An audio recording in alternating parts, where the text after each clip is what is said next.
अब राजस्थान की बात करते हैं। आज जयपुर से ऐसी तस्वीरें आई जिन्हें देखकर आप चौंक जाएंगे। अभी तक तो हम पेपर लीक की बात करते थे, लेकिन जयपुर के एक एग्जाम सेंटर में ठेके पर नकल कराई जा रही थी और यह सब चोरी छुपे नहीं, खुलेआम हो रहा था। एग्जाम सेंटर में बाकायदा टेंट लगाया गया, प्रोजेक्टर लगाया गया, ब्लैक बोर्ड रखे गए, पेपर में आए सवालों के जवाब बोर्ड पर बताने के लिए टीचर्स बुलाए गए और उसके बाद इस टेंट के नीचे उन 45 स्टूडेंट्स को बैठाया गया जिनसे पैसा लेकर एग्जाम में पास कराने की गारंटी दी गई थी। लेकिन एक गड़बड़ हो गई। एग्जाम सेंटर की मेन बिल्डिंग में जो स्टूडेंट्स एग्जाम दे रहे थे उन्हें इस बात की भनक लग गई। उन्हें पता चल गया कि कुछ स्टूडेंट्स के लिए स्पेशल अरेंजमेंट किए गए हैं, उन्हें अलग बैठाकर मास चीटिंग करवाई जा रही है। जैसे ही बात फैली, सारा खेल खराब हो गया, हंगामा शुरू हो गया। ईमानदारी से इम्तिहान दे रहे छात्रों ने तोड़फोड़ शुरू कर दी।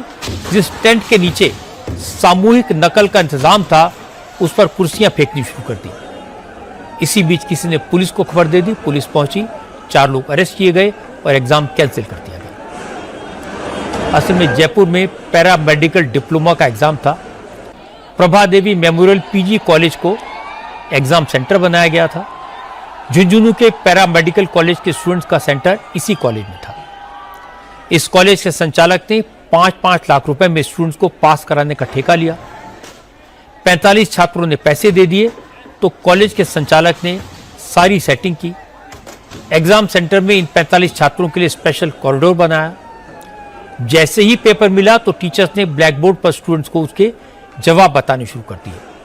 छात्रों को मोबाइल फोन पर इंटरनेट के जरिए आंसर खोजने की छूट दे दी। लेकिन कुछ ही देर में मास चीटिंग की बात फैल गई और हंगामा शुरू हो गया। कुछ ही मिनटों में जब पुलिस पहुंची तो एग्जाम सेंटर में नकल कराने पहुंचे टीचर्स भाग गए। जो स्टूडेंट पैसा देकर सुविधा का लाभ उठा रहे थे, वो भी आंसर शीट छोड़कर खिड़कियों से कूदकर खेतों की तरफ भागे।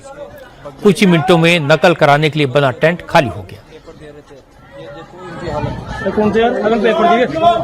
रूम में जो लोग पेपर दे रहे थे उनको भनक लगी कि यहाँ पर नीचे कुछ बच्चों को स्पेशल एरिया बनाकर, यानी जो परीक्षा देने आए थे उनको नकल कराई जा रही थी। उसके बाद हंगामा शुरू हुआ। नकल कहाँ हो रही थी? नकल दरअसल हो रही थी इस जगह पर, टेंट के नीचे। यहाँ पर कुछ प्रोजेक्टर्स लगाए गए, पर्ची दी गई, मोबाइल फ़ोन्स अलाउ किए गए और वहाँ पर मोबाइल फ़ोन पे सारा का सारा जवाब उनको क्वेश्चन पेपर्स का सब मिल रहा था। ये आंसर शीट्स देखिए। अब आप एक आंसर शीट से आपको चीज़ों को समझ में आ जाएगी। ये देखिए, ये परीक्षा है diploma ECG technology human anatomy physiology. आप ये देखिए, आंसर शीट शुरू ही हुआ था पेपर कि उस वक्त हंगामा शुरू हो गया। प्रोजेक्टर ब्लैक बोर्ड पे लिख के बाकायदा नकल कराई जा रही थी। अब आप देखिए, जो मुझे जानकारी मिली है उसके मुताबिक इस जगह पर सामने की तरफ ये देखिए, ये एक बोर्ड रखा गया है। अमूमन इस तरीके के बोर्ड्स बाहर रहते हैं कि रोल नंबर्स वगैरह रहेंगे, लेकिन इस तरीके के बोर्ड्स लगा दिए गए थे कि यहाँ रखा है। एक बोर्ड इस टेंट के नीचे दबा हुआ है। इन बोर्ड पे जवाब जो हैं वो लिखे जा रहे थे। मिटा दिया गया है हालांकि बोर्ड को। बोर्ड पे जो लिखा हुआ है, ये जो बोर्ड्स हैं और ये जो टेंट बना हुआ है, इसी के नीचे सारे जवाब जो हैं, जिन लोगों को 45 लोगों को बैठाया गया, उन जवाबों को बोर्ड पर लिखकर मोबाइल पर और एक आध कमरे में जो बताया है वहाँ पर प्रोजेक्टर पर सारे जवाब दिए जा रहे थे। क्योंकि क्वेश्चन पेपर भी उनके सामने था, आंसर शीट उनके सामने थी और उसके बाद उनको मोबाइल पे सारे जवाब मिल रहे थे। और यहाँ पर जैसे ही पता लगा कि यहाँ पर नकल कराई जा रही है तो ऊपर जो लोग बैठे हुए थे, जो परीक्षा दे रहे थे, वहाँ से हंगामा शुरू हो गया। तोड़फोड़ ऊपर से शुरू हुई, नीचे आके तोड़फोड़ करने शुरू कर दिया।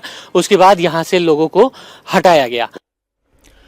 हालांकि पुलिस ने कुल 4 लोगों को अरेस्ट किया है। जो लोग गिरफ्तार किए गए उनमें कॉलेज संचालक रामकृष्ण मंडीवाल और कॉलेज के मैनेजर देवकृष्ण के अलावा 2 टीचर्स भी हैं।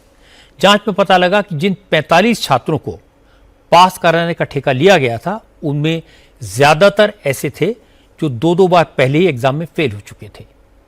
पुलिस को इन लोगों के पास एक डायरी भी ली है जिसमें छात्रों के नाम, उनसे ली गई रकम की डिटेल्स है। जो स्टूडेंट्स पूरा पैसा नहीं दे पाए उनसे गारंटी के तौर पर ब्लैंक चेक लिया गया था। जो हमारे सामने बात सामने आई है, इनकी जो प्लानिंग थी कि वो कुछ बच्चे जिनके बार बार बैक लग रहे हैं और ये जो एग्ज़ाम था वो पर्टिकुलर कोर्स का एग्ज़ाम था, उसमें कई सारे बच्चे ऐसे थे जिनका मतलब पूर्व में बैक लग चुकी है। तो उनमें से कुछ बच्चों से इन लोगों ने पैसे लेकर अपने इन्विजिलेटर, उनके मनचाहे इन्विजिलेटर को लगाने के लिए इन्होंने पूरी व्यवस्था करी थी और इन्विजिलेशन वीक करके उनको चीटिंग कराने के लिए एक तरीके से आप कह सकते हैं कि ये पूरी व्यवस्था ये करना चाह रहे थे। परंतु समय रहते हमारे पास सूचना आ गई थी, सूचना पर हमने कार्रवाई करते हुए इनको अरेस्ट कर लिया था। तो इनका वो प्लान तो ख़त्म हो गया था, परंतु क्योंकि व्यवस्था जो वहाँ की थी सेंटर की वो भी अच्छी नहीं थी और एग्ज़ाम कंडक्ट नहीं करवा पाए ढंग से, तो इस वजह से उस सेंटर पे थोड़ी अराजकता हुई और अराजकता की वजह से वहाँ पर बच्चों ने आक्रोश जाहिर करते हुए वो किया और उसके बाद काउंसिल ने वहाँ उस सेंटर के जो एग्ज़ाम्स हैं उनको पोस्टपोन कर दिया, कैंसिल कर दिया। जयपुर के कॉलेज में जो हुआ वो काम करने के लिए बड़ी हिम्मत की ज़रूरत है। किसी का डर ही नहीं है। इस सरकार और प्रशासन की लापरवाही का नतीजा है। इस तरह से सामूहिक नकल कराने की तस्वीरें कोई 25-30 साल पहले मुझे यादें आती थी। उस वक्त छात्रों को पास कराने के लिए कॉन्ट्रैक्ट लिए जाते थे, लेकिन अब ज़माना बदल चुका है। हर जगह सीसीटीवी है, सबके पास मोबाइल फ़ोन है, कोई बात छुप थोड़ी सकती है। इसके बाद भी कोई इस तरह का दुस्साहस करे, ये वाकई में हैरानी की बात है।